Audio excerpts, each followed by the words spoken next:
Selamat pagi. Assalamualaikum adik-adik mahasiswa semua. Waalaikumsalam. Assalamualaikum warahmatullahi wabarakatuh. Ini sudah bisa dimulai ya? Sudah lengkap semua?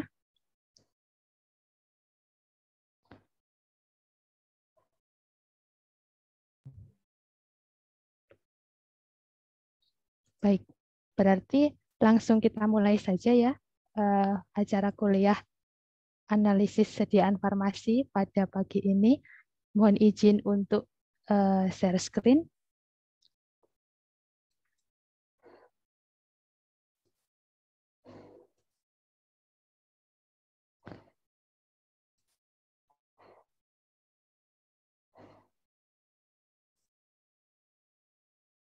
Sudah terlihat ya adik-adik?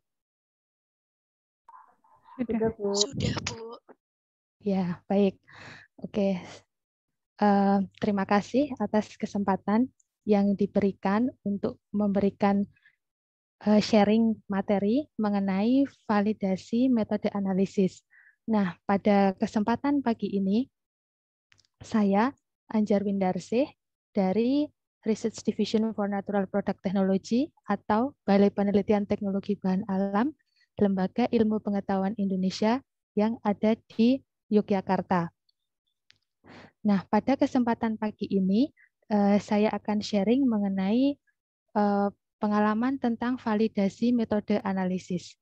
Nah, untuk di kesempatan pagi ini nanti akan ada sebelumnya adalah penjelasan validasi secara umum terlebih dahulu. Kemudian nanti untuk contohnya saya akan memberikan contoh mengenai validasi pada spektrofotometri UV visible. Oke, ini sekilas saja perkenalan diri, yaitu bahwa saya adalah peneliti di Balai Penelitian Teknologi Bahan Alam, Lembaga Ilmu Pengetahuan Indonesia yang ada di Gunung Kidul, Yogyakarta. Dengan minat riset saya adalah kimia analisis, metabolomics, kemudian food and drug analysis, analisis autentikasi halal, dan juga chemometrik. Saat ini saya sudah memiliki publikasi sejumlah 25 dokumen terindeks Scopus dengan H-index 5.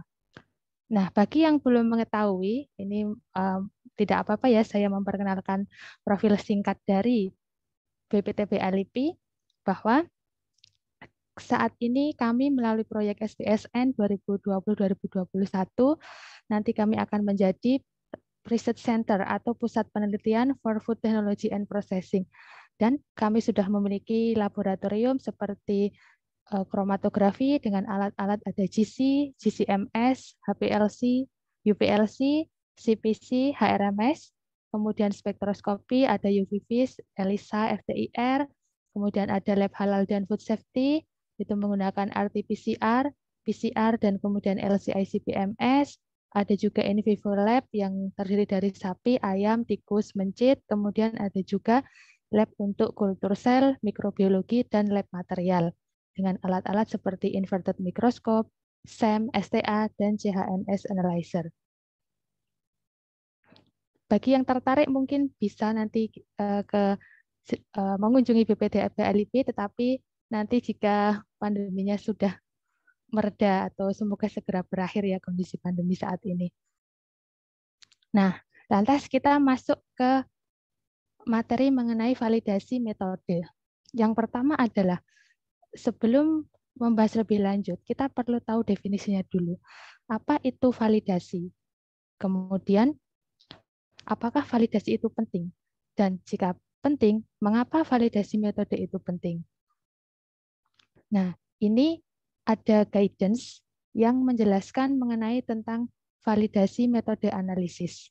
Sebenarnya ada banyak sekali guidance, tetapi ini saya contohkan salah satu karena di sini nanti juga akan mengambil dari beberapa guidance tentang validasi metode analisis yang ada. Nah, ini definisinya ada beberapa macam.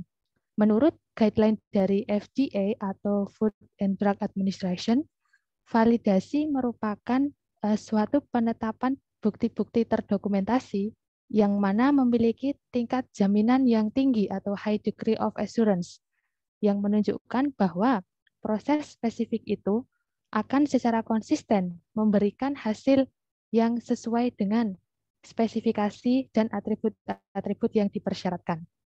Sedangkan menurut guideline dari Eropa atau Eropa ini bahwa sebenarnya mirip, hanya disampaikan dengan bahasa yang sedikit berbeda saja. Bahwa validasi itu merupakan suatu aksi untuk pembuktian yang yaitu kesesuaian dengan prinsip-prinsip GMP atau Good Manufacturing Process, yang mana suatu prosedur, proses, peralatan, material, aktivitas maupun sistem itu akan menghasilkan hasil sesuai dengan yang diinginkan. Nah, ini ya menjelaskan lagi bahwa prosedur yang menghasilkan suatu metode itu reliable dan reproducible untuk tujuan penggunaan.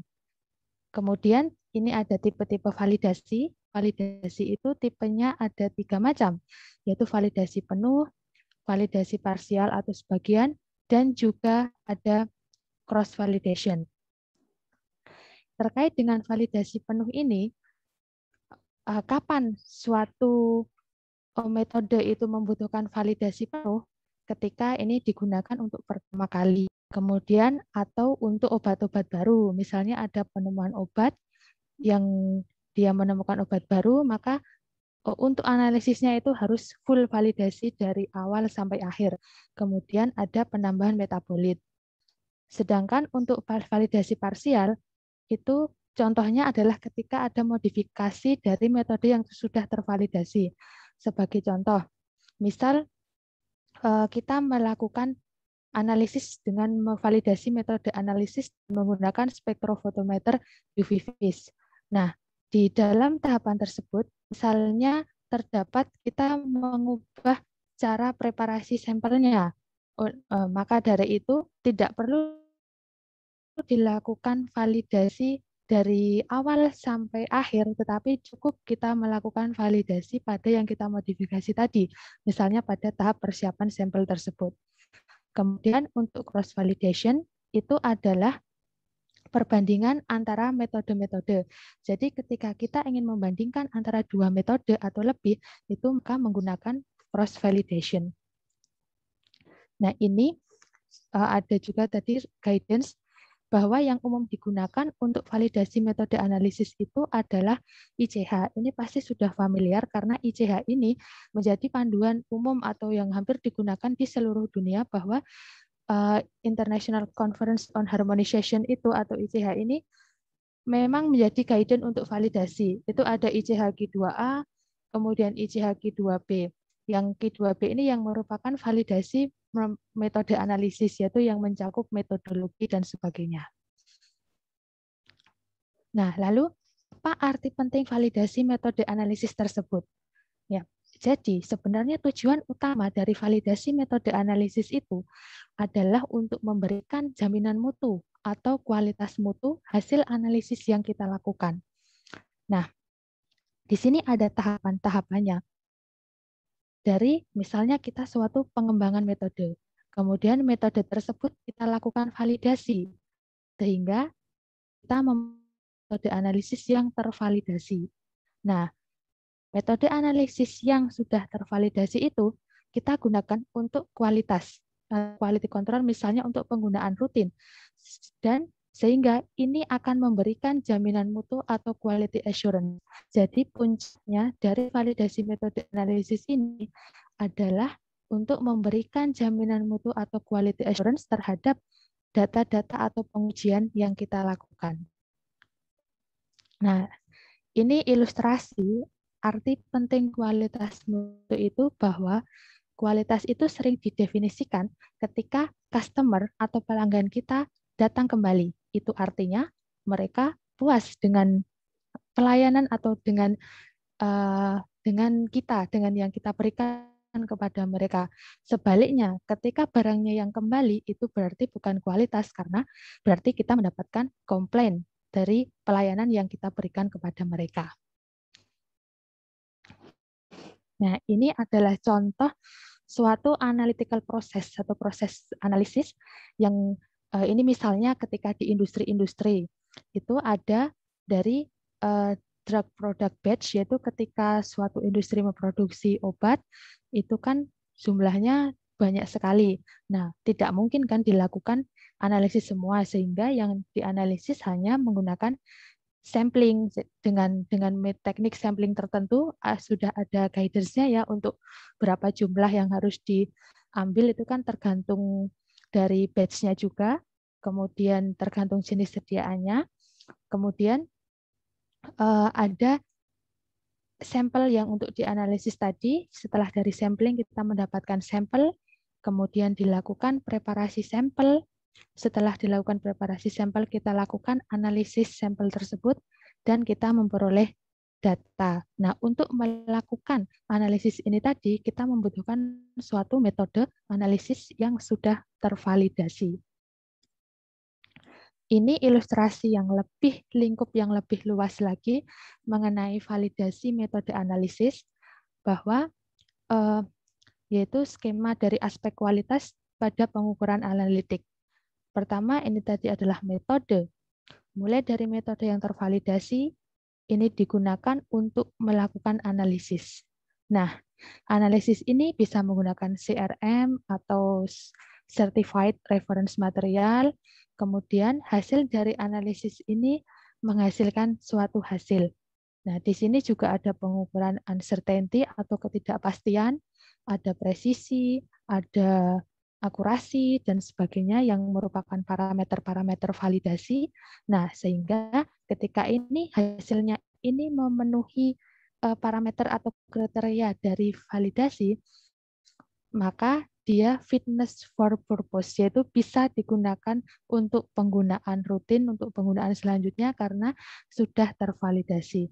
Nah, ini dinamakan, lingkup ini dinamakan quality system, yaitu sistem kualitas untuk memberikan jaminan mutu tadi terhadap hasil analisis yang kita peroleh, yang kita lakukan. Nah, ini juga ilustrasi yang lain mengenai arti pentingnya dari validasi, yaitu mulai dari analytical system, yaitu tadi ada metode analisis, kemudian ada tipe matriks, ada concentration ring, Kemudian kita memperoleh hasil analisis yang sudah dilakukan measurement uncertainty atau ketidakpastian. Nah, dari sini hasil analisis ini kita lakukan validasi. Setelah validasi, maka kita memperoleh yang sesuai dengan tujuan penggunaan. Kemudian bisa dilakukan untuk IQC atau performance karakteristik. Kemudian lingkup yang lebih luas adalah proficiency testing, yaitu biasa sering disebut sebagai uji profisiensi. Itu misalnya untuk uji perbandingan antar lab. Misalnya antara lab A dengan lab B itu diberi sampel yang sama, kemudian mereka akan menganalisis dengan metode yang sudah tervalidasi, nanti hasilnya itu akan dibandingkan, sehingga kita akan mengetahui hasil dari lab mana yang memenuhi syarat, yaitu sesuai dengan nilai sebenarnya yang sudah ditetapkan pada sampel tersebut. Misalnya ingin mau ada di sampel tersebut adalah kandungan parasetamol. Nah, nanti dibandingkan ketika nilai sebenarnya yang diketahui dari parasetamol itu misalnya 500 mg, berapa yang ditemukan oleh lab A dan berapa yang ditemukan oleh lab B. Yang paling mendekati dengan hasil yang dengan nilai sebenarnya tadi, maka dia memiliki metodenya yang masih lebih bagus seperti itu. Kemudian setelah uji profisiensi, tingkat paling atas yaitu adalah akreditasi. Sehingga untuk lab-lab yang sudah laboratorium pengujian, yang mereka mengurus atau sudah menyatakan terakreditasi, pasti metode-metode analisisnya itu harus sudah tervalidasi. Nah, ini lantas ada filosofi sistem mutu. Jadi dalam sistem mutu itu ada 4 macam. Mungkin ini sudah sering kita baca ya, yaitu seperti guidance ketika kita dalam melakukan penelitian misalnya, ketika kita mengikuti 4 step ini, pasti kita akan menghasilkan hasil yang bagus. Yang pertama, write what you do, yaitu tulis apa yang Anda kerjakan. Kemudian, do what you write, kerjakan apa yang Anda tulis. Kemudian, record all your activities, yaitu catat semua aktivitas. Misalnya, ketika penelitian, kita catat semua aktivitas-aktivitas yang kita lakukan itu di logbook ya, seperti itu, sehingga dapat tertelusur ketika kita memperoleh kendala atau memperoleh hasil yang tidak sesuai dengan yang diharapkan, sehingga kita dapat dengan mudah melihat dari catatan kita di sini. Lalu yang keempat adalah action any difference, itu maksudnya adalah kita lakukan perbaikan secara terus-menerus. Misalnya ketika tadi ada sesuatu yang masih di luar ekspektasi, maka kita harus introspeksi atau kita telusuri apa ya yang salah dari metode analisis kita, sehingga kita lakukan perbaikan untuk memperoleh hasil sesuai dengan yang dipersyaratkan maupun sesuai dengan yang diharapkan. Nah, ini tadi kapan perlu dilakukan validasi? Itu sebenarnya mirip ya seperti yang tadi yang jenis-jenis validasi itu. Jadi, kapan perlu dilakukan validasi? Yang pertama, sebelum metode itu diberlakukan untuk penggunaan rutin. Sehingga atau misalnya itu adalah suatu metode baru dan belum digunakan untuk penggunaan rutin dan akan direncanakan untuk dilakukan untuk penggunaan rutin. Misalnya akan digunakan untuk pengujian secara rutin atau untuk pengujian yang dibuka kepada umum. Nah, metode tersebut harus dilakukan validasi sehingga kita dapat memastikan bahwa hasil yang diperoleh dari analisis dengan menggunakan metode tersebut valid.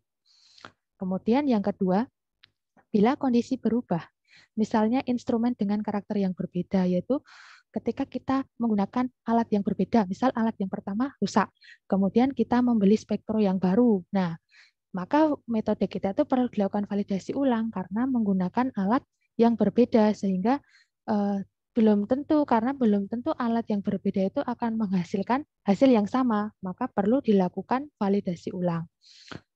Kemudian, bila metode tersebut berubah di luar lingkup awal validasi. Yang keempat adalah kontrol kualitas mengindikasikan metode berubah dengan berubahnya waktu.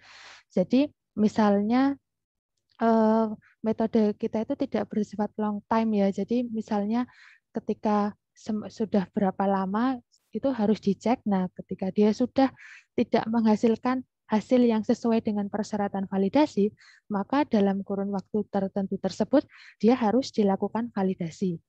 Nah, kemudian yang kelima adalah ada maksud untuk membuktikan kesetaraan dua metode, yaitu kita ingin membandingkan antara dua metode, maka perlu dilakukan validasi.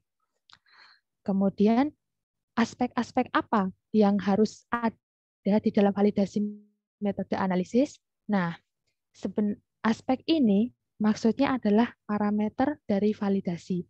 Untuk parameter validasi ini sudah umum ya, familiar, bahwa sering disebutkan bahwa apa saja parameter-parameter validasi itu. Nah, di sini yang saya ambil adalah yang pertama ada specificity dan selectivity, yaitu spesifisitas dan selektivitas. Kemudian adalah linearity atau linearitas. Kemudian yang ketiga adalah range atau rentang. Biasanya itu rentang konsentrasi. Kemudian yang keempat adalah akurasi atau keakuratan.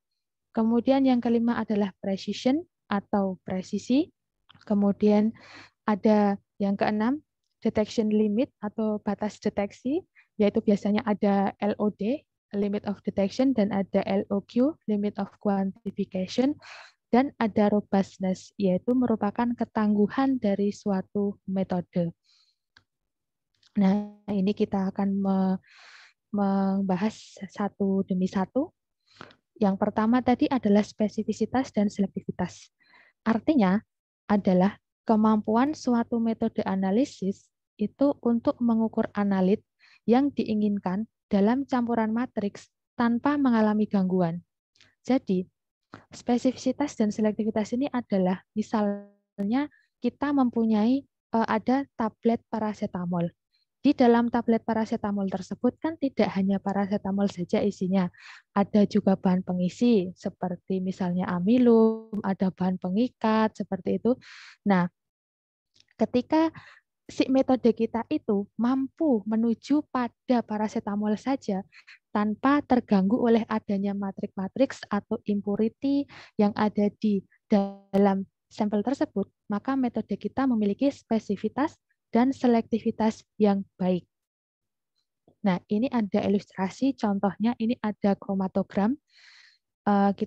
Kromatogram yang menunjukkan dari suatu sampel, dia mengandung impurity A, kemudian ada impurity B, kemudian API ini adalah active pharmaceutical ingredient, jadi misalnya tadi adalah tablet paracetamol, ini adalah paracetamolnya, kemudian ada impurity C.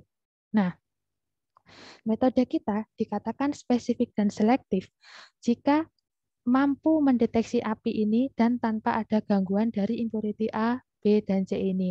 Nah, dalam ilustrasi ini, metode ini dikatakan spesifik dan selektif karena si API ini dapat muncul secara terpisah dari impurity A, B, dan impurity C, sehingga kita dapat secara spesifik menganalisis pada API ini saja. Nah, kemudian masuk ke parameter yang selanjutnya adalah linearitas. Jadi linearitas itu definisinya adalah kemampuan metode di dalam rentang tertentu untuk mendapatkan hasil yang proporsional secara langsung dengan konsentrasi analit di dalam sampel.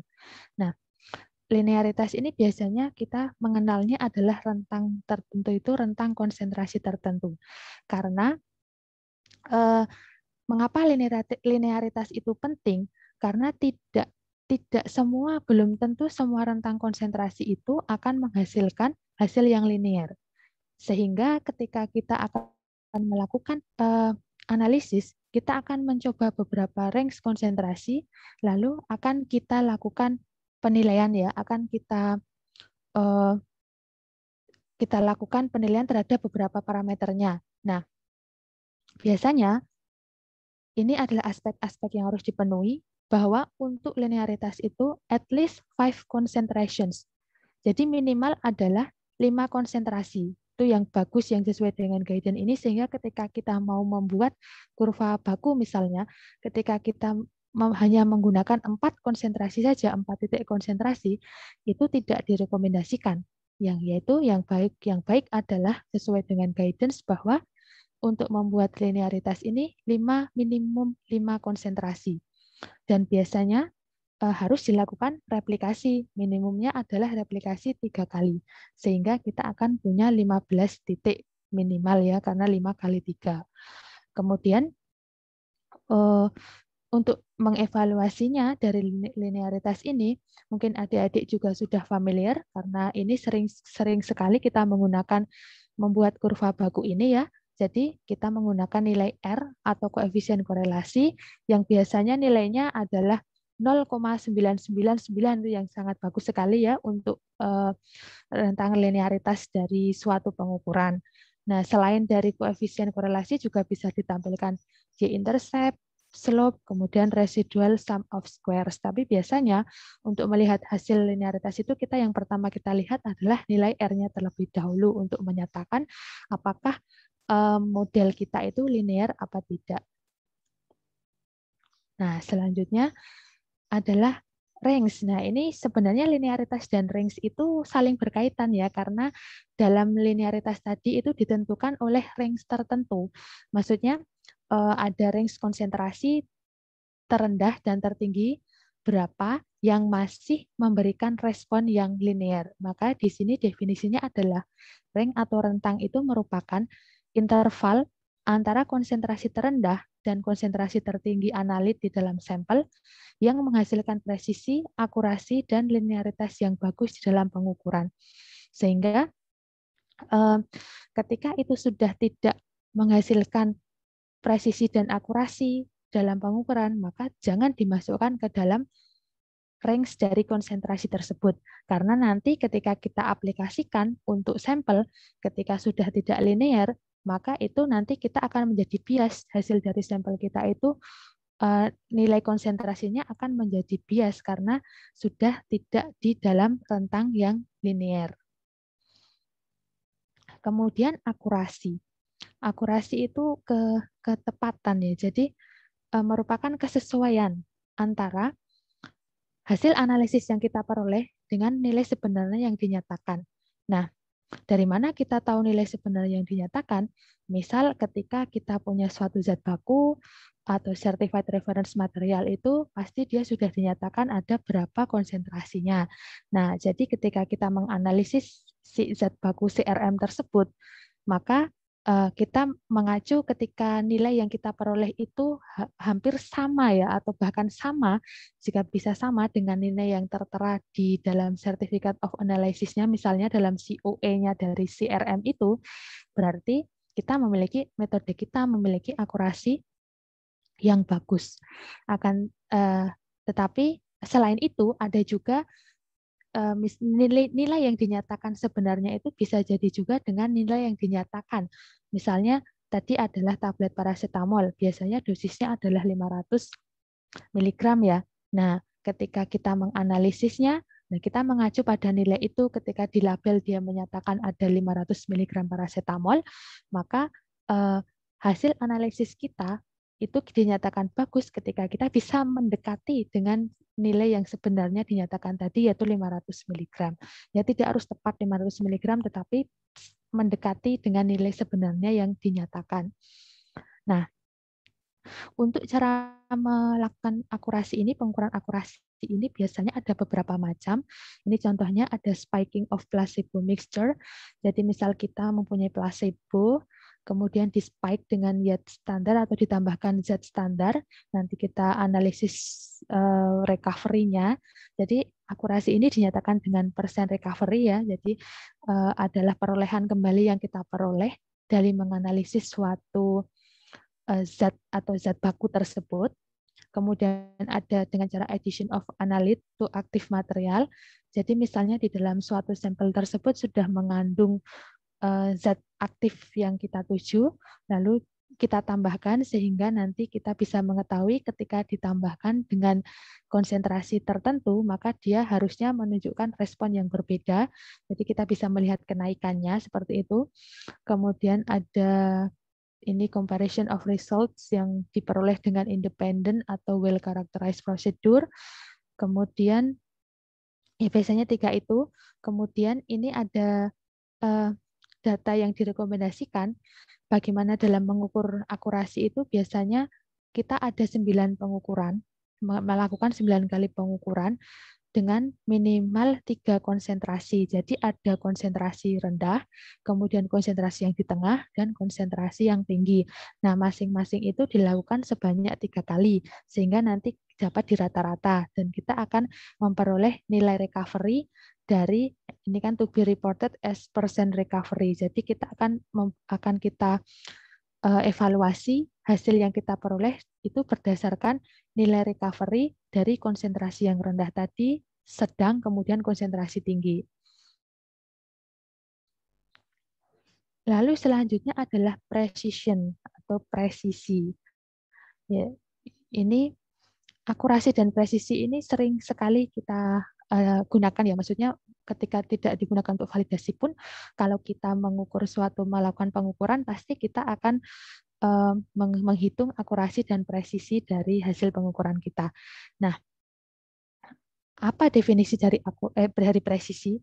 Presisi itu merupakan ketelitian, yaitu kedekatan hasil uji beberapa pengukuran dengan pengukuran suatu standar. Dalam pengukuran suatu standar. Nah, contohnya di sini pasti adik-adik sudah familiar bahwa presisi itu, misal kita melakukan pengukuran replikasi 3 kali. Nah, kedekatan hasil yang kita peroleh dari 3 kali pengukuran itu, ketika itu dekat, berarti metode yang kita lakukan atau hasil yang kita peroleh itu adalah precise, atau kita teliti, sehingga dari ketiga hasil pengukuran itu menghasilkan hasil yang dekat atau sama. Nah, lantas presisi ini tetapi tidak hanya itu saja, karena presisi itu dibagi menjadi 3 jenis, yaitu ada presisi yang disebut repeatability atau repeatabilitas, kemudian ada intermediate precision atau presisi intermediate, dan ada reproducibility. Nah, apa itu makna dari masing-masing tersebut? Ini kita bahas satu persatu. Yang pertama adalah repeatabilitas. Repeatabilitas itu adalah presisi yang dilakukan di satu laboratorium atau di laboratorium yang sama, kemudian dilakukan oleh analis yang sama dan menggunakan alat yang sama dan rentang waktu yang singkat.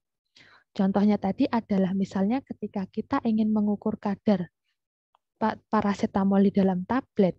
Nah, kita mempunyai dalam satu pengukuran itu kita melakukan 3 kali pengukuran misal, atau 5 kali atau berapa kali. Nah, itu dalam satu hari itu juga, satu waktu itu juga kita melakukan pengukuran dengan replikasi. Nah, itu dengan orang yang sama yang melakukannya, sehingga ini adalah dinamakan repeatabilitas, kedekatan hasil pengukuran yang dilakukan di waktu tersebut oleh orang yang sama, di laboratorium yang sama, dengan alat yang sama. Kemudian yang kedua, ini ada intermediate precision atau sering disebut sebagai presisi antara. Presisi antara ini dilakukan oleh orang yang berbeda. Kemudian dilakukan juga dengan menggunakan alat yang berbeda. Kemudian, tetapi masih di laboratorium yang sama dengan waktunya jeda beberapa minggu. Jadi tidak dilakukan di hari yang sama tersebut. Jadi ada jeda waktu dalam melakukan pengukuran. Misal tadi adalah melakukan pengukuran tablet paracetamol ya tadi misalnya minggu ini, nah kemudian minggu depan misalnya minggu ini saya yang melakukan. Nah, kemudian minggu depan adalah adik-adik yang melakukan. Nah, hasilnya itu nanti bisa kita bandingkan. Ketika hasil yang saya ukur dengan hasil yang adik-adik ukur itu memiliki hasil yang tidak jauh beda atau presisinya masih bagus, sehingga metode kita memiliki intermediate precision yang bagus. Lantas yang ketiga adalah reproducibilitas atau reproducibility. Ini lingkupnya sudah lebih luas lagi, karena reproducibility itu dilakukan di laboratorium yang berbeda, analis yang berbeda, oleh orang yang berbeda. Sehingga ini tantangannya adalah lebih sulit ya, karena kita saja biasanya melakukan analisis di lab kita sendiri tadi dengan waktu yang berbeda, dengan kondisi yang berbeda, kadang memperoleh hasil yang berbeda, nggak bisa plek sama seperti hasil pengukuran yang pertama. Apalagi ketika ini dilakukan di laboratorium yang berbeda, ya ini contohnya misalnya ketika saya melakukan analisis tablet paracetamol di laboratoriumnya di LIPI misal, kemudian adik-adik melakukan di tempat adik-adik di Stikes itu, nah kemudian hasilnya itu kita bandingkan ketika ketika hasil yang diperoleh bagus, berarti metode analisis kita itu yang tadi yang kita gunakan itu memiliki reprodusibilitas yang bagus.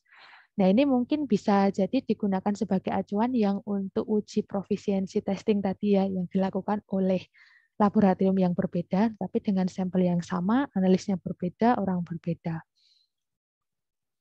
Lantas kita masuk ke sensitivity, atau yang tadi disebut sebagai batas deteksi.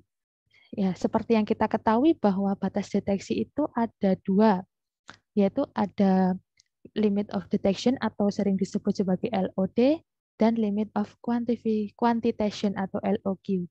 Nah, apa itu bedanya? Limit of detection itu konsentrasi terkecil analit yang masih dapat dideteksi oleh metode. Jadi cukup dapat dideteksi oleh metode saja. Itu bahwa metode kita itu bisa membedakan antara mana itu sinyal dan mana itu noise. Itu adalah LOD. Nah, namun ketika LOQ atau limit of quantification, konsentrasi terkecil analit yang masih bisa dikuantifikasi dengan akurasi dan presisi yang bagus. Jadi, ini tidak hanya cukup dideteksi saja seperti LOD, tetapi bahwa konsentrasi terkecil tersebut masih harus dapat memberikan akurasi dan presisi yang bagus. Jadi, misal dia dapat ada misalnya tadi suatu tablet paracetamol misalnya, dia konsentrasi misalnya 10 ppm, misal ya, ini hanya permisalan saja, 10 ppm dapat dideteksi. Jadi, tetapi ketika dia dikuantifikasi, kita melakukan pengukuran di konsentrasi 10 ppm tersebut, ternyata akurasi dan presisinya tidak bagus, sehingga itu bukan limit of kuantifikasinya. Jadi, limit of kuantifikasi itu pasti akan lebih tinggi daripada LOD, karena LOD tadi biasanya hanya sekedar yang penting kita bisa, metode kita bisa mendeteksi bahwa oh di sini ada paracetamol sekian, itu pada konsentrasi berapa, seperti itu kan, dia bisa membedakan antara noise dengan sinyal dari analit tersebut. Nah, di sini ada beberapa metode yang digunakan untuk mengukur batas deteksi. Yang sebelah kiri ini adalah untuk mengukur LOD berdasarkan visual evaluation, yaitu berdasarkan pengamatan secara visual. Kita amati dengan mata, misalnya membedakan antara sinyal dengan noise, akan tetapi kadang ini tidak direkomendasikan ya, karena kan kadang ini subjektif dan kadang bisa bias bahwa mungkin yang kita kira itu adalah sinyal dari analit kita, tapi ternyata itu adalah noise. Nah, sehingga kita membutuhkan suatu bantuan atau teknik pengukuran yang lain. Yang ini ada contohnya based on signal to noise ratio, yaitu berdasarkan perbandingan sinyal to noise, biasanya 3:1. Jadi ketika ada sinyalnya dari ketika ada misalnya ada spektra ya atau kromatogram itu tingginya 1, terus yang satunya itu ada dia perbandingannya sudah tingginya 3 kalinya, ini bisa kita nyatakan sebagai yang batas LOD-nya tadi. Jadi dia 3 kali dibandingkan dengan sinyal dari si noise. Jadi tingginya misalnya 3 kali, peak-nya 3 kali dari noise. Kemudian berdasarkan dari standar deviasi respon dan slope. Ini ada rumusnya, jadi misal kita mengukur standar deviasi dari kurva baku yang kita peroleh, nah kemudian biasanya LOD itu bisa kita nyatakan sebagai 3,3 kali standar deviasinya tersebut. Nah kemudian kalau yang untuk LOQ Itu juga hampir sama sebenarnya yang bisa dilakukan untuk menentukan batas kuantifikasinya. Yang pertama dengan visual evaluation, yang kedua based on signal to noise ratio, tetapi di sini rasionya lebih tinggi, yaitu 10:1 ketika LOD tadi 3:1. Nah, di sini adalah 10:1. Kemudian berdasarkan standar deviasi juga, kalau di sini 3,3 kali SD, kalau yang di LOQ karena dia lebih tinggi untuk kuantifikasi, dia adalah 10 kali dari SD tersebut. Nah, ini ilustrasinya. Yang LOD ini yang bawah, yang merah, bahwa rasio antara sinyal dengan noise. Nah, ini yang di bawah ini yang seperti rumput tidak beraturan ini ya, ini kita anggap sebagai noise. Kemudian untuk mengukur LOD yang ini merah, ini sinyal dari yang merah ini adalah 3 kali noise. Sehingga ini kita anggap sebagai LOD dari analit kita. Nah, sedangkan untuk yang LOG ini adalah sinyal to noise ratio-nya itu 10:1. Jadi ini kita ibaratkan analit kita memiliki rasio dia adalah 10 kali dari noise. Jadi ini adalah batas terkecil yang bisa dikuantifikasi. Nah, kemudian parameter selanjutnya robustness atau ketangguhan suatu metode. Nah, ini definisinya kemampuan suatu metode analisis terhadap perubahan-perubahan kecil yang terjadi. Jadi ketangguhan suatu metode analisis. Nah, suatu metode dikatakan robust atau tangguh jika dia masih menghasilkan parameter validasi sesuai akseptan kriteria ketika terjadi perubahan. Nah, ini sebagai contoh bahwa misalnya adanya perubahan temperatur atau perubahan pH. Misal ketika kita menganalisis sampel pada pH 5. Nah, yang kita lakukan itu adalah pada pH 5 misal. Nah, tetapi suatu saat hari berikutnya ternyata dia sudah berubah menjadi misalnya 5,1. Nah, atau 5,2 seperti itu. Nah, ketika kita lakukan analisis tetapi dia masih menghasilkan hasil yang sama atau tidak berbeda signifikan dengan yang hasil pengukuran yang pertama tadi, maka metode kita itu kita nyatakan robust atau tangguh karena dia tidak serta-merta terpengaruh dengan perubahan-perubahan kecil. Atau misalnya tadi ketika temperatur, misalnya kita mengukur sampel dengan sebelumnya harus diinkubasi pada 30 derajat. Nah, tetapi karena adanya fluktuasi, misalnya ternyata dia bisa plus minus 0,5 atau 1, jadi misalnya 31 derajat seperti itu, tetapi ketika itu masih mampu menghasilkan hasil yang tidak berbeda signifikan, jadi masih memenuhi parameter validasi sesuai akseptan kriterianya tadi, maka metode kita nyatakan robust atau tangguh, jadi memiliki tingkat robustness yang tinggi.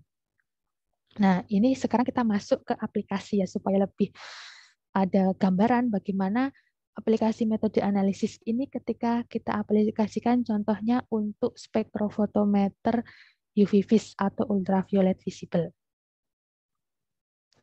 Nah, ini teori-teori basic ya dari analisis dengan menggunakan spektrofotometri UV-Vis, bahwa suatu syarat, adik-adik tentu masih ingat bahwa syarat untuk suatu senyawa dapat dianalisis dengan menggunakan spektrofotometer UV-Vis itu adalah bahwa dia memiliki gugus kromofor.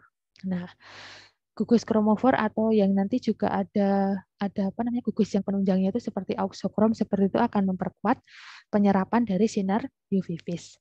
Nah, ketika kita untuk melakukan analisis dengan spektrofotometri UV-Vis adalah kita ingat hukum Lambert-Beer yang menyatakan bahwa absorbansi sama dengan epsilon BC.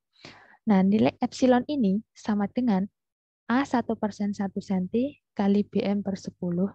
Nah, lantas Apa itu A1% 1 cm? A1% 1 cm merupakan nilai absorbansi yang diperoleh pada konsentrasi 1% atau 1 gram per 100 mili di dalam kuvet 1 cm ya, dengan ketebalan 1 cm. Nah, nilai A1% 1 cm ini harus dinyatakan pada pelarut tertentu dan pada panjang gelombang tertentu. Karena misalnya ketika nanti dia berada di pelarut lain atau berada di panjang gelombang yang lain, belum tentu dia menghasilkan nilai absorbansi 1% 1 cm itu yang sama, sehingga harus dinyatakan pada pelarut tertentu dan pada panjang gelombang tertentu.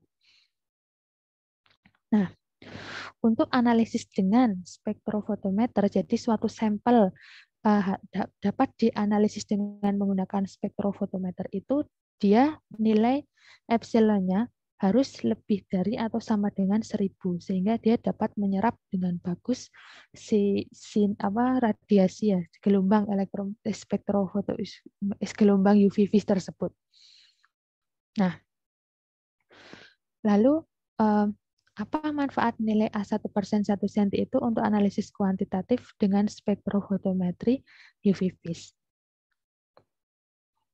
Ini sebagai contoh. Biasanya di Farmakope itu ada, atau di buku Clark yang metode analisis itu ada dinyatakan bahwa suatu senyawa atau suatu obat itu ada lambda max-nya dengan nilai A1% 1 cm berapa. Nah, di sini contohnya adalah paracetamol. Obat paracetamol memiliki lambda maksimal itu pada 257 nanometer dengan nilai A1% 1 cm-nya adalah 715. Nah, kita perhatikan penjelasan di sini. Jadi nilai A1% 1 cm 715. Itu artinya pada konsentrasi 1% atau 1 gram per 100 mili, nilai absorbansinya itu adalah 715. Nah, jika konsentrasinya adalah 1 mg per 100 mili, maka dibagi 1000, kita punya 0,715, absorbansinya adalah 0,715 dari paracetamol tadi. Lalu ketika konsentrasinya 1 mg per 100 mili, itu sama dengan 0,25 mg per 25 mili, itu sama dengan yang kedua ini, dia 0,715. Nah, apa manfaatnya dari kita melihat nilai A1% 1 cm ini? Tentu kita akan dimudahkan dalam membuat larutan baku dengan menggunakan cara di sini. Jadi ketika kita mengetahui nilai A1% 1 cm dari suatu senyawa, misalnya yang di sini tadi adalah paracetamol, ketika kita akan melakukan analisis, kita akan membuat rentang konsentrasi, kita bisa memprediksi dari sini. Karena misalnya ini tadi konsentrasinya dari berapa sampai berapa yang masih bisa masuk ke range. Biasanya kan range yang diterima itu akan 0,2 sampai 0,8 itu ya yang dinyatakan masih memiliki linearitas yang bagus untuk analisis. Nah, maka kita di sini kan kita bisa mengetahui bahwa misalnya, ketika saya punya paracetamol 1 mg per 100 mili konsentrasinya, itu absorbansinya adalah 0,715, kemungkinan sekitar 0,715 dilihat dari nilai A1% 1 cm tadi. Sehingga kita bisa membuat nih seri konsentrasi ke bawahnya dengan konsentrasi teratas, misalnya ini yang 1 mg per 100 mili, karena ini kan sudah 0,7, sehingga kita bisa membuat konsentrasi yang bawah-bawahnya untuk memprediksi kira-kira ketika ini absorbansi adalah di bawah 0,7, misal 0,6, 0,5. Nah, sehingga kita tidak akan kesulitan ketika akan membuat seri konsentrasi untuk linearitas. Nah, lalu ini ada pertanyaan. Dapatkah ibuprofen dianalisis dengan spektrofotometri UV vis? Nah, kita lihat dulu. Apakah di sini ada gugus kromofor? Ya, ada. Tetapi ternyata si ibuprofen ini sangat sulit ya, tidak bisa dianalisis dengan menggunakan spektrofotometri UV vis. Mengapa? Nah, ini kita lihat nilai A1% 1 sentinya. Di dalam larutan air basa atau aqueous alkali, dia nilainya hanya 18,5. Sehingga sangat kecil sekali. Sehingga ketika tadi syarat untuk dapat dianalisis dengan menggunakan spektrofotometri UV vis kan nilai epsilonnya lebih dari atau sama dengan 1000. Nah, ketika dia A1% 1 sentinya hanya 18,5, nanti itu nilai epsilonnya itu ketika kita kalikan dengan BM ya tadi, BM-nya dari si ibuprofen ini, berat molekul, itu sepertinya tidak akan sampai ya dia. Jadi akan kecil sehingga tidak dapat dianalisis dengan menggunakan spektrofotometri UV vis. Nah, ini kita lihat bahwa kurvanya seperti ini. Ini saja sudah dilakukan dengan 50 kali perbesaran sehingga dia tidak memberikan serapan yang bagus untuk dianalisis dengan UV vis. Nah, kita masuk ke contoh aplikasi dari suatu jurnal ini ya, saya ambilkan dari jurnal mengenai validasi analisis meloxicam di dalam tablet dengan menggunakan spektrofotometer UV. Nah, ini ada dua ini UV spektra dari meloxicam dalam 15 dengan konsentrasi 15 mg per mili dalam 100 milimolar borat buffer pH 8,5. Nah, ini ada memiliki dua lambda maksimal ya, ada dua puncak untuk panjang gelombangnya. Panjang gelombang mana yang dipilih untuk analisis? Yang 205 atau yang 363? Nah, di sini kita perhatikan. Ini ada A, spektra A, B, C, yang dijelaskan bahwa A itu adalah larutan standar, B adalah larutan sintetik, dan C adalah pada tablet. Nah, dari sini kita bisa menarik kesimpulan bahwa yang di sini itu tidak stabil. Jadi pada A, B, dan C itu dia memberikan pada panjang gelombang 205 nanometer, dia memberikan absorbansi yang berbeda. Ini semakin naik. Jadi ini tidak representatif. Jadi ketika kita punya standar, absorbansinya di sini. Ketika mengukur di dalam tablet, absorbansinya di sini. Berarti kan akan sangat beda jauh sekali antara standar dengan sampel kita. Oleh karena itu, nah, disinilah yang kita pakai, yang kita gunakan untuk analisis, yaitu pada panjang gelombang 363 nanometer, karena untuk ketiga sampel di sini adalah dia stabil, tidak ada perubahan. Di 363 ini absorbansinya sama terus untuk larutan A, B, maupun larutan C. Oke, kita menuju ke contoh jurnal lain. Ini contohnya Development and Validation of UV Visible Spectrophotometry Method untuk determinasi levofloxacin di dalam formulasi tablet. Nah, ini struktur dari levofloxacin. Contohnya seperti ini. Ini ada gugus kromofornya ya. Makanya dia bisa dianalisis dengan menggunakan spektrofotometri UV vis. Di dalam jurnal tersebut, parameter validasi yang diukur ini tadi ada linearitas, ada range, ada akurasi, ada presisi, ada limit deteksi, limit kuantifikasi, dan ada uji stabilitas. Kita akan bahas satu persatu. Nah ini, untuk linearitas, hasil dari yang diperoleh di jurnal tadi, dia ada di konsentrasi 2-12 mikrogram per mili. Sangat bagus sekali ya koefisien korelasinya 0,9997. Ini sehingga dia adalah linear sekali karena bagus lebih dari 0,999. Ini kalibrasi kurvanya, contohnya hasil pengukurannya tadi dari standar levofloxacin dari konsentrasi 2-12 mikrogram per mili, dia melakukan 3 kali replikasi dan koefisien korelasinya lebih dari 0,999. Nah, ini ada dua macam untuk penyiapan larutan standar. Yang pertama dengan minimal 5 konsentrasi zat standar dari pengenceran larutan induk. Yang kedua, juga sama minimal 5 konsentrasi tapi dari masing-masing penimbangan. Nah, kira-kira menurut adik-adik mana yang paling bagus yang direkomendasikan untuk penyiapan larutan standar dan mengapa. Nah,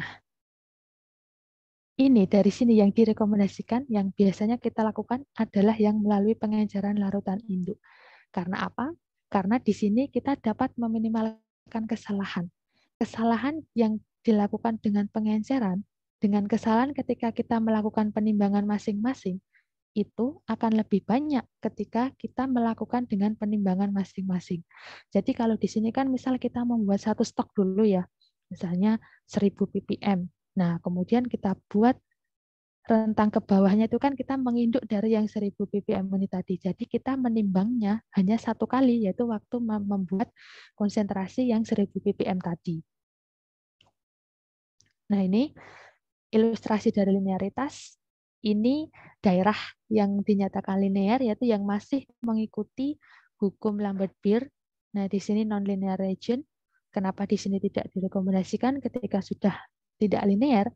Ya karena itu tadi, nanti ketika kita punya sampel, kita di sini, sampelnya misalnya di sini absorbansinya. Nah, ini kan sudah tidak linear, sehingga mungkin harusnya konsentrasinya tidak segini. Maka kita menggunakan analisisnya hanya di daerah yang masih memberikan respon yang linear di sini, yang masih mengikuti hukum Lambert-Beer. Nah, kemudian ini yang contoh akurasi tadi, seperti yang saya sampaikan di awal tadi untuk penjelasan mengenai akurasi, bahwa dia melakukan recovery ya, diukur dengan persen recovery. Nah, dia menggunakan 3 macam konsentrasi. Untuk yang rendah menggunakan 2 mikrogram per mili. Kemudian untuk yang di tengah-tengah dia menggunakan 8 mikrogram per mili. Kemudian untuk yang konsentrasi tinggi dia menggunakan 12 mikrogram per mili. Nah, ini dapat kita lihat bahwa persen recovery-nya bagus ya, hampir semuanya mendekati 100%. Sehingga metode ini tadi menghasilkan akurasi yang bagus dilihat dari persen recovery-nya.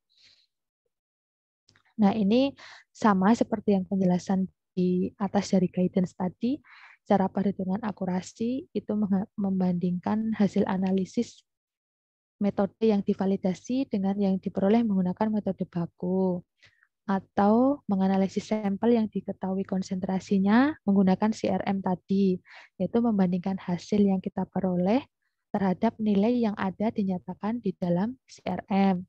Kemudian dengan menggunakan yang ketiga spiking zat baku dengan konsentrasi yang diketahui ke dalam suatu matriks, kemudian kita ekstraksi dan diukur, yaitu persen recovery-nya tadi. Nah, ini contohnya tadi yang menggunakan 3 macam konsentrasi yang mencakup 80%, 100%, dan 120% dari kadar sampel. Ini yang tadi pada si jurnal tadi dia menggunakan 8, terus ini 12 di sini. Jadi ini tergantung dari konsentrasi yang kita kan. Kemudian masing-masing seri dilakukan replikasi 3 kali sehingga kita mendapatkan 9 pengukuran recovery ya. Kemudian dilaporkan sebagai persen recovery. Nah, ini ada kriteria penerimaan akurasi. Jadi misalnya tadi kita bisa bagaimana sih dinyatakan bagus, mendekati 100%, bagus atau berapa batasnya seperti itu. Ini bisa kita lihat dari guideline yang ada di sini, Association of Official Analytical Chemists atau AOAC ya. Di sini kita bisa lihat bahwa syarat untuk recovery itu tidak selalu sama untuk setiap jenis sampel. Jadi apa yang diacu itu adalah tergantung dari konsentrasi analit kita. Semakin besar analit kita, ini diibaratkan ini adalah aktif ingredient kita 100% di dalam sampel tersebut. Recovery-nya semakin sempit rentangnya. Karena mengapa? Karena itu diibaratkan bahwa ketika kita memiliki konsentrasi yang besar, nah harusnya kita bisa mengambil semua itu kan, bisa mengambil semua itu dengan lebih mudah karena konsentrasinya tinggi. Maka persen recovery-nya itu batasnya adalah sempit, 98 sampai 102. Nah, sebaliknya ketika kita aktif ingredient kita itu sangat kecil, misal ini yang 10 ppb. Nah, itu kan kita menganalisis atau mengambil sampel yang analit yang jumlahnya 10 ppb dari suatu sampel itu kan sangat sulit ya. Semakin kecil konsentrasinya kan semakin sulit kita ambil. Nah, maka mean recovery-nya rentangnya juga semakin lebar, 60 sampai 115. Sehingga ketika kita ketahui analit kita 10 ppb, kita masih bisa mendapatkan 70% recovery-nya, masih bagus, masih dianggap memenuhi syarat karena syaratnya adalah 60 sampai 115. Lantas kita berlanjut ke presisi, yang itu di jurnal ini tadi dia mengukurnya ada 2 macam, intraday dan interday. Jadi yang intraday ini yang repeatabilitas, ini yang di dalam 1 hari. Ini untuk konsentrasinya dia menggunakan konsentrasi yang sama digunakan pada akurasi, dan persen presisi dinyatakan sebagai persen RSD ya.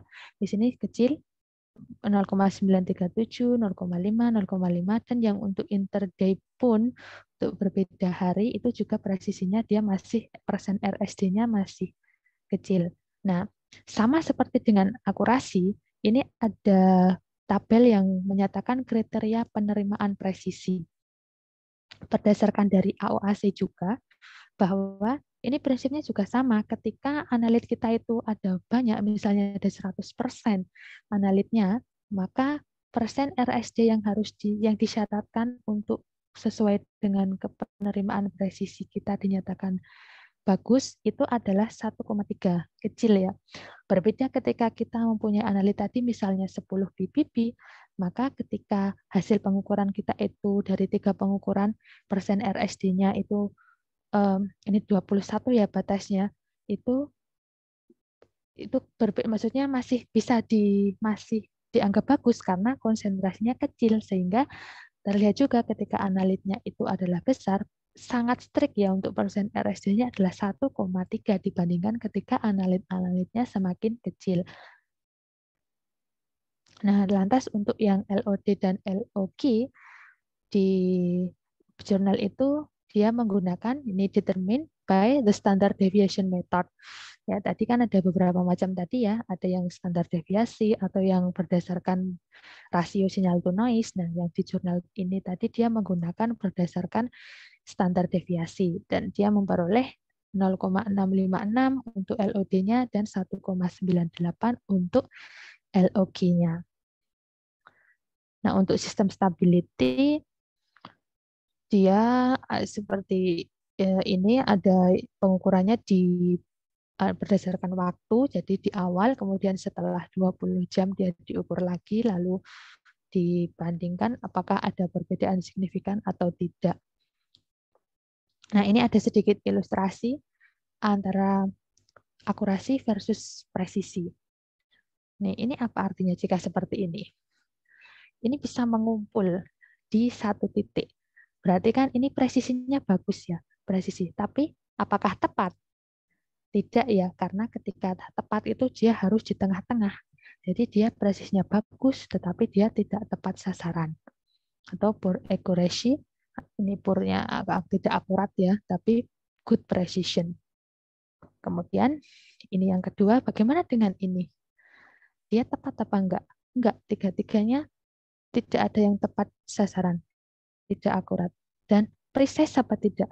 Tidak juga, karena yang satu di sini, yang satu di sini, dan yang satu di sini. Tetapi hati-hati ketika kita memperoleh pengukuran seperti ini, ketika di rata-rata, kadang bisa menghasilkan hasil yang bagus, tetapi ini tidak bisa karena RSD-nya pasti akan sangat tinggi sekali. Jadi dia poor precision tapi good accuracy. Kenapa good accuracy? Karena tadi ini ketika di rata-rata pasti ada di tengah. Nah, kemudian bagaimana dengan yang ini? Apakah dia akurasinya bagus? Tidak ya kalau ini. Baik itu ketika di rata-rata pun dia tidak akan berada di hasil di tengah. Dan apakah precise? Tidak juga. Jadi ini totally hopeless karena poor accuracy. Oh sorry, ini poor precision juga ini yang ini. Nah kemudian yang ini baru yang ini dia bisa ada di tengah, kemudian tiga-tiganya tepat sasaran, akurat, dan persen RSD-nya adalah pengulangan ketiganya bagus sehingga dia good precision, good akurasi. Oke, ini adalah contoh-contoh yang lain yang mungkin bisa dipelajari ketika nanti adik-adik ingin melihat lagi contoh-contoh validasi dengan menggunakan spektrofotometri UV. Ini ada jurnal-jurnalnya. Dan kita sampailah pada conclusion atau kesimpulan bahwa validasi metode itu sangat penting. Tidak bisa dielakkan ya dalam suatu pengembangan metode analisis. Jadi ketika kita mengembangkan metode analisis tadi, validasi metode analisis itu penting. Apalagi ketika itu akan kita gunakan untuk pengukuran rutin atau untuk pengujian yang misalnya lab kita akan kita akreditasikan. Sehingga metode analisis kita itu harus tervalidasi. Dan yang kedua adalah sebelum suatu metode itu digunakan untuk analisis rutin, yaitu sama saja ya sebenarnya, itu harus divalidasi. Jadi memang validasi itu penting karena tadi tujuannya adalah untuk pengukuran, untuk memberikan jaminan mutu atau quality assurance. Oke, baik, terima kasih. Mungkin sekian yang dapat saya sampaikan pada kuliah pagi hari ini. Jika ada yang mau ditanyakan, monggo saja bisa langsung.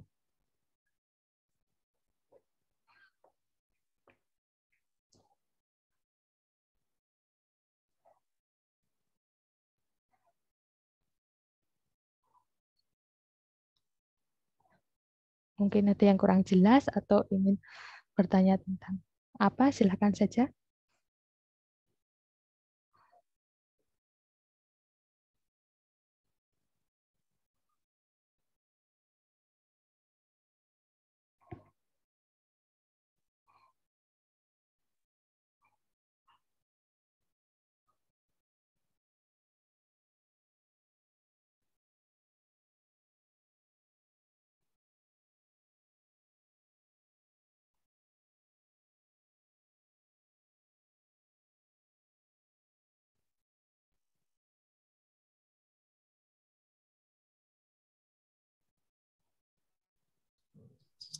Saya Bu Agustian yang izin bertanya. Iya, baik. Tapi mungkin pertanyaannya nggak spesifik ke materi ya Bu, nggak apa-apa. Iya, nggak apa-apa. Iya, boleh. Monggo kita diskusi bebas saja. Menurut pengalaman kan pernah menganalisis kayak minuman ya Bu. Nah, pada saat di laboran, kata laboran itu si sampel itu diinkubasi selama 1 minggu, kurang lebih 1 minggu. Tapi pada kenyataannya, menurut teori itu diinkubasi yang baik itu kisaran 2 kali 24 jam ya Bu. Nah, dan menurut hasilnya itu, hasil yang diperoleh pada sampel itu jadi tidak baik ya Bu. Nah, kira-kira sebagai kita yang menganalisis atau ini konteksnya saya itu menggunakan jasa laboran ya Bu. Nah, kira-kira sikap saya itu harus gimana ya Bu terhadap laboran tersebut? Sebentar, itu tadi yang dianalisis senyawa apa targetnya? Kayak minuman ini Bu, kayak isi ulang. Iya, cuman maksudnya apakah ingin menganalisis kandungan apanya, maksud saya? Menganalisis kayak apa sih Bu? Kayak kandungan yang di dalamnya kan misalkan terdapat bakteri atau apa kayak gitu Bu.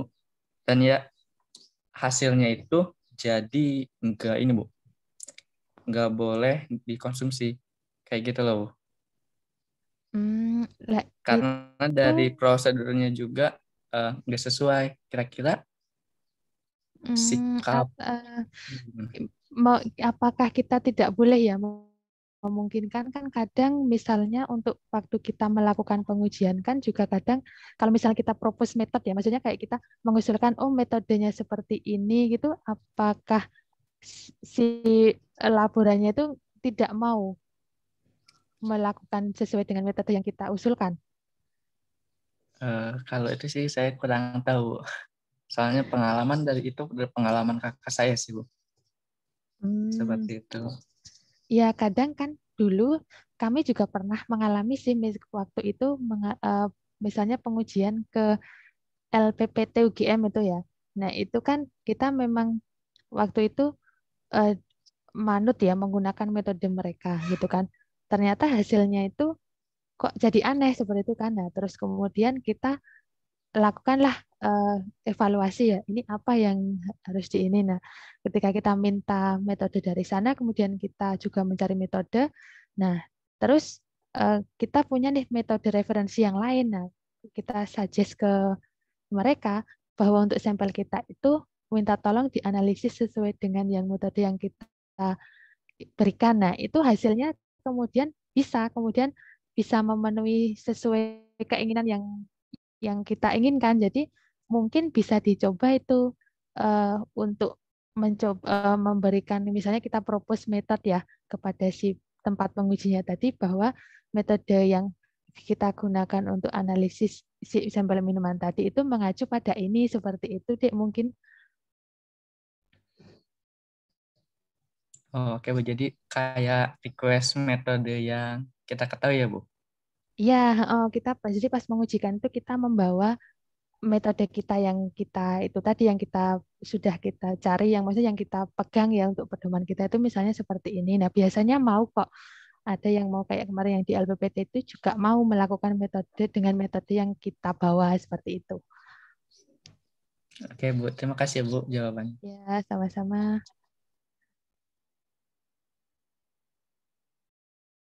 Monggo jika masih ada yang lain atau mungkin mau menanyakan seputar tentang LIPI juga boleh-boleh saja.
Ibu, mohon maaf saya izin bertanya. Ya, silakan. Misalkan ya Bu, pada saat suatu pengujian itu kan biasanya ada pengotor atau ya ininya pengotor. Nah, itu bagaimana cara kita membedakan antara hasil hasil senyawa yang diuji dengan pengotornya, Bu? Misalnya ada kayak spektrumnya atau apa yang seperti itu.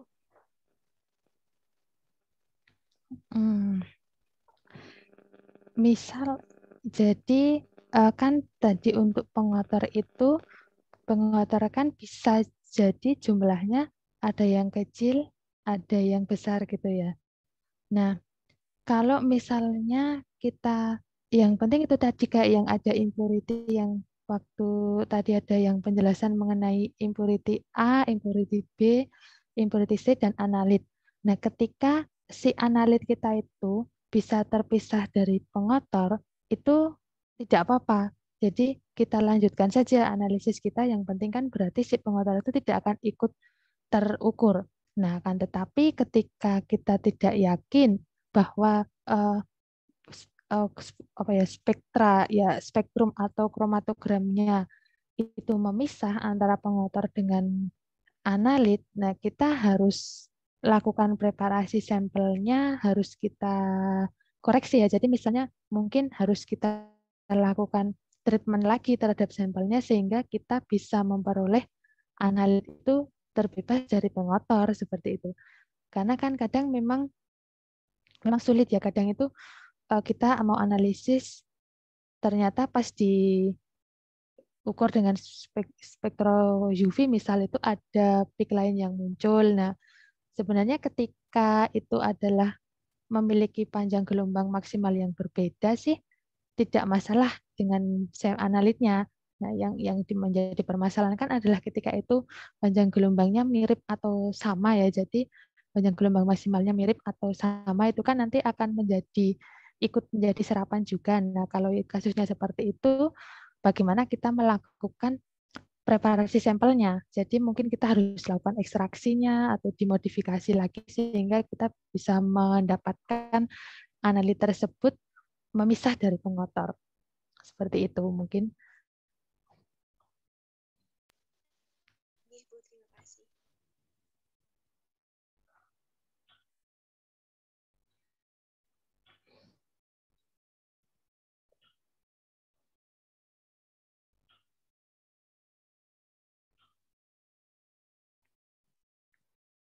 Monggo jika masih ada yang ingin ditanyakan.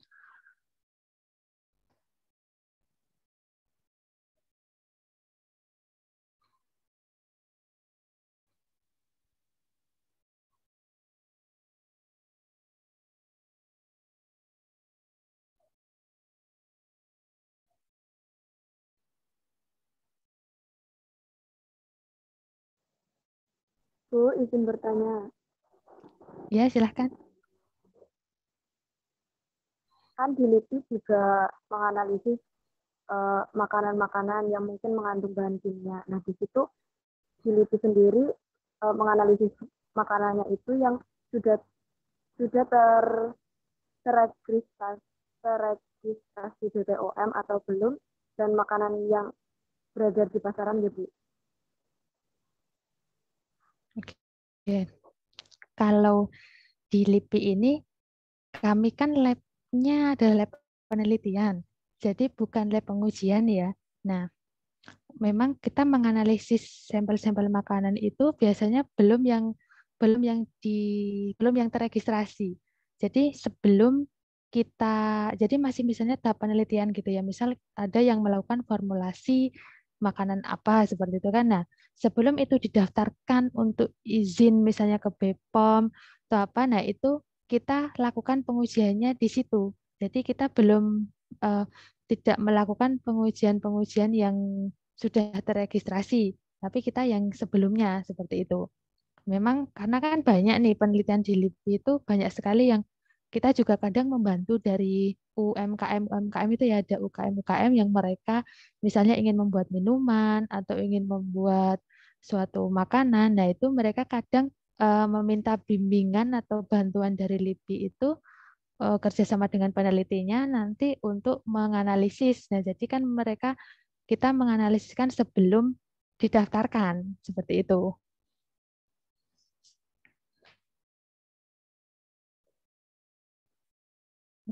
Bagaimana? Bu, terima kasih. Ya, sama-sama.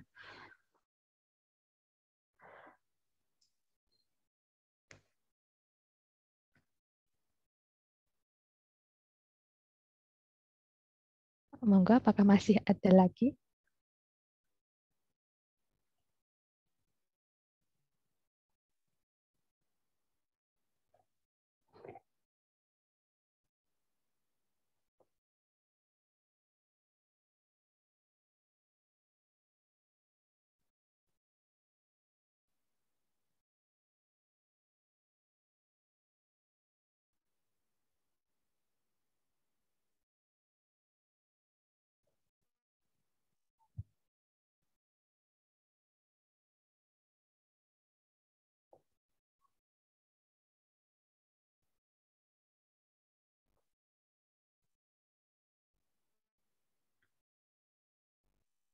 Oh ya, ini jadwal kita sampai jam berapa ya?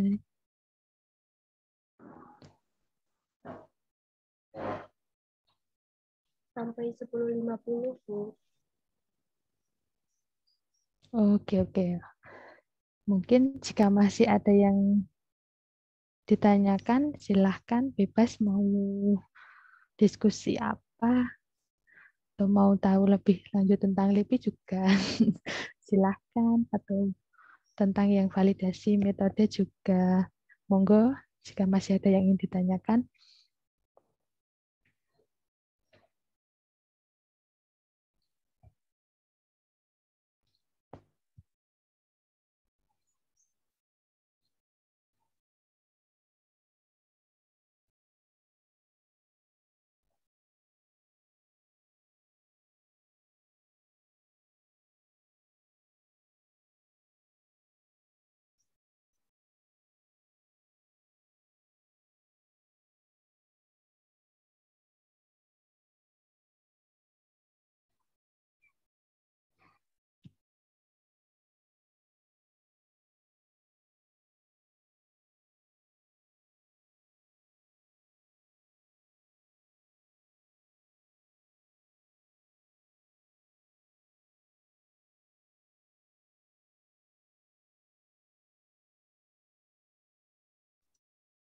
Atau mungkin saya tunggu sampai 10.35 kali ya, jika masih ada yang ingin ditanyakan.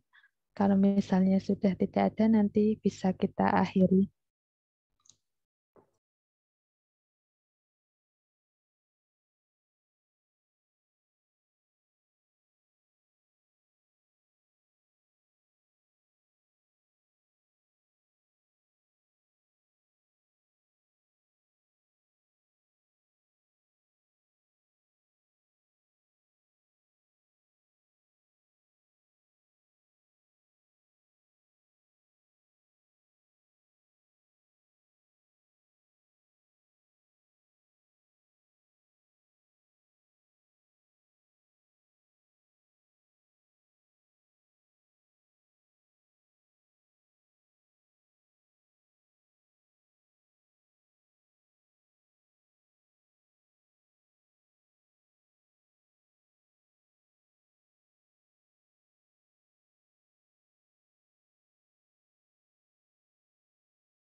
Bu, izin bertanya. Ya, silahkan. Dalam uji validasi itu kan tadi disebutkan bisa menggunakan dua alat yang berbeda dan tempat yang berbeda dalam waktu yang berbeda juga nih Bu. Nah, itu untuk penetapan validasinya baik atau tidaknya menggunakan satu metode validasi saja, itu akurasinya lebih lebih baik yang menggunakan satu metode validasi atau menggunakan dua metode validasi. Oke, terima kasih pertanyaannya. Jadi tadi kan memang ada dua, bisa menggunakan alat yang berbeda ataupun lab berbeda tadi itu untuk menyatakan hasilnya itu validitasnya itu ya kita berdasarkan parameter validasi tadi. Jadi misalnya saya melakukan validasi di LIPI itu dengan untuk mengukur parastamol misalnya ya dengan menggunakan alat spektro yang ada di LIPI. Nah, itu kan pada waktu pengukuran validasi itu kan saya akan mengukur parameter-parameternya semua, termasuk yang tadi linearitas, kemudian rentang, akurasi, presisi. Nah, misalnya adik juga mengukur di tempat adik sendiri. Nah, itu kan juga akan menggunakan mengacu akan menghitung parameter-parameter validasi tersebut. Nah, jadi untuk menyatakan metodenya kita itu tadi valid atau tidak, tadi kita mengacu pada guidance tadi. Jadi ketika yang dari misalnya tadi akurasi sama presisinya itu kan tadi ada yang dari AOAC itu ya. Nah, ketika itu tadi dari metode yang saya lakukan di tempat saya itu juga bisa memenuhi persyaratan AOAC, kemudian yang dilakukan oleh adik juga memenuhi persyaratan AOAC, berarti metode kita sama-sama bagus bisa digunakan dengan ketika menggunakan alat yang berbeda itu berarti metode kita tapi metodenya sama ya tadi misalnya ya metodenya sama dengan menggunakan alat yang berbeda menghasilkan hasil yang valid sehingga tidak perlu menyebutkan digunakan menggunakan alat yang berbeda atau lab yang berbeda tidak apa-apa karena sudah memenuhi kriteria validasi parameter validasi seperti itu. Bagaimana? Gitu. Berarti itu tidak usah melakukan perbandingan antara yang Ibu lakukan dan yang saya lakukan seperti itu nih. Iya, tidak apa-apa. Jadi kan tadi itu adalah yang perbandingan itu tadi contohnya misal memang ketika kita ada intention ya, ada tujuan memang ingin membandingkan antara yang saya lakukan dengan yang dilakukan di sana misal ya. Nah, seperti itu. Tapi ketika kita memang hanya melakukan sendiri, misal saya hanya melakukan validasi metode analisis dengan parastamol dengan spektro ini, kemudian saya publish di jurnal dan ternyata hasilnya valid, sudah memenuhi parameter validasi, tidak perlu membandingkan, tidak apa-apa. Nah, itu tadi kan memang hanya contoh bahwa ketika kita ingin melakukan perbandingan validasi dengan yang dilakukan oleh orang yang berbeda, dengan alat yang berbeda, seperti itu. Ibu, terima kasih penjelasannya, Bu. Ya, sama-sama.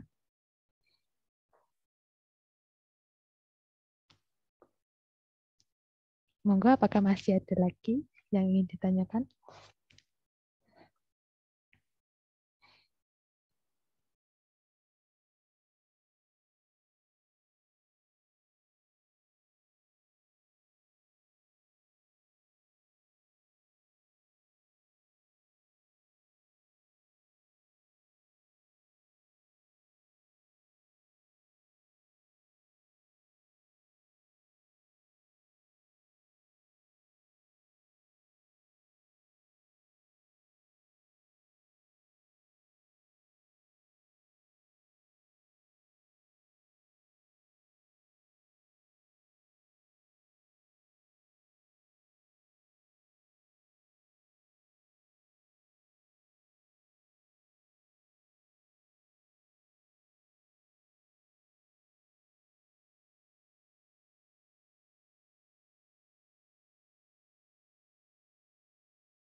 Sepertinya sudah cukup, Bu.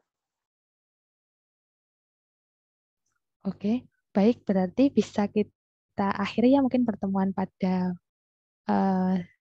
pagi sampai siang ini. Terima kasih atas perhatian adik-adik semua. Semoga semakin sukses terus dan tetap semangat dan stay safe and stay healthy ya. Oke, mari kita akhiri. Terima kasih. Assalamualaikum warahmatullahi wabarakatuh. Waalaikumsalam warahmatullahi wabarakatuh. Terima kasih Bu atas materinya. Ya, izin live ya. Sukses selalu. Yes, Bu.